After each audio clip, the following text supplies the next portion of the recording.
అద్దం పగిలితే శబ్దం వస్తుంది, కానీ గుండె పగిలితే నిశ్శబ్దమైపోద్ది. వేదన కలిగితే, బాధ కలిగితే మనసులో ఉన్న మనుషులకు చెప్పుకోగలుగుతాం, కానీ మనసులో ఉన్న మనుషులే గాయాన్ని రేపితే ఇంకెవరికి చెప్పుకుంటామండి? వింటున్నారా నేను చెప్పే మాట? వేదన కలిగితే, బాధ కలిగితే మనసులో కొందరు ఉంటారండి, వాళ్ళతో చెప్పుకుంటామండి.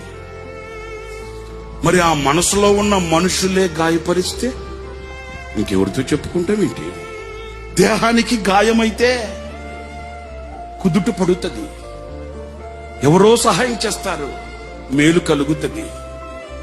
మరి గుండెకే గాయమైతే గుండె గాయాన్ని చూడగలిగిన వాడు ఎవడున్నాడండి?